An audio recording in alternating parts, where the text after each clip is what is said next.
دو چیزوں کی ضرورت ہوتی ہے انسان کو نجات کے لیے، ایک عمل کی اور ایک درست عقیدے کی۔ ہم ارد گرد کے ماحول میں سینکڑوں دفعہ ایک جملہ سنتے ہیں کہ میرے لیے اللہ ہی کافی ہے۔ کئی لوگوں نے اپنی گاڑیوں کی بیک شیشے پہ بھی لکھا ہوتا ہے میرے لیے اللہ ہی کافی ہے۔ اب یہ جو جملہ ہے کہ میرے لیے اللہ ہی کافی ہے،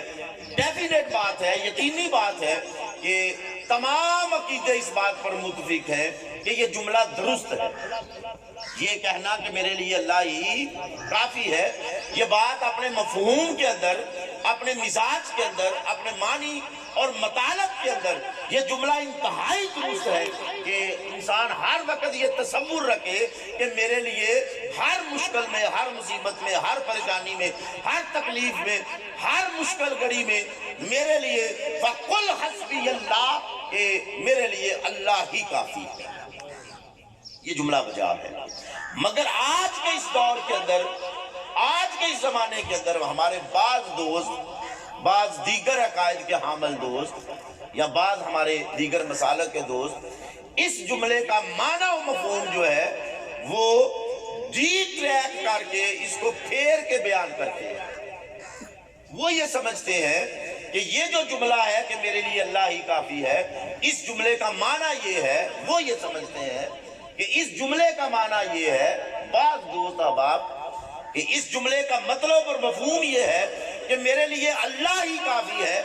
اب اللہ کے علاوہ نہ کسی نبی کی بارگاہ کی ضرورت ہے مدد کے لیے، استعانت کے لیے، قرب کے لیے، سکون کے لیے، اور کسی کی ذات سے فیض کے لیے، اور کسی کی ذات کے قرب کے لیے، اور کسی کی بارگاہ میں جانے کے لیے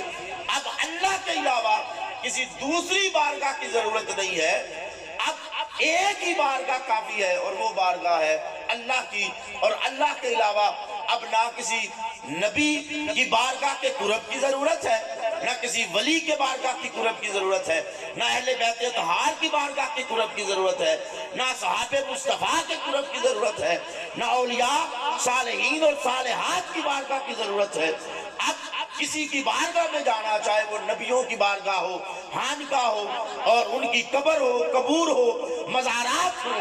اب ان کے قرب کو حاصل کرنا یہ کافی نہیں ہے۔ بس ہمارے لیے اللہ ہی کافی ہے اور اللہ کے علاوہ کسی کی بارگاہ میں اور جانے کی ضرورت نہیں۔ وہ باطی و نظر میں مفہوم یہ پیش کرتے ہیں اور ان کا اس جملہ کہنے کا مطلب یہ ہوتا ہے، لیکن یہ مفہوم درست نہیں ہے۔ یہ بات درست ہے کہ قُلْ حَسْبِيَ اللَّهُ، کہ میرے لیے اللہ کافی ہے، یہ بات درست ہے، اور یقیناً اہل سنت والجماعت کا عقیدہ بھی یہی ہے، اور یقیناً ہم مسلمان اس حقیقت کو تسلیم کرتے ہیں کہ ہمارے لیے ہمارا اللہ ہی کافی ہے۔ اللہ کے علاوہ ذاتی طور پر کوئی اپنی طاقت سے نہ کسی کی مدد کر سکتا ہے، نہ کسی کی کوئی مشکل حل کر سکتا ہے، نہ کسی کی مدد کو پہنچ سکتا ہے، اپنی طاقت سے کچھ بھی نہیں کر سکتا۔ ہاں، اگر اللہ چاہے اور اللہ قوت عطا کرے تو پھر اس کے نبی بھی، اس کی امت کے مصطفیٰ کی امت کے اولیاء بھی، اہل بیت بھی، اصحاب بھی، اغواث، اقطاب، نجبا، نقبا، اطاعت، صالحین بھی جب چاہے، جس وقت چاہے اللہ کی مخلوق کی مدد کے لیے آ سکتے۔ اپنی طاقت سے نہیں آ سکتے، ذاتی قوت سے نہیں آتے۔ ولی کا مدد کرنا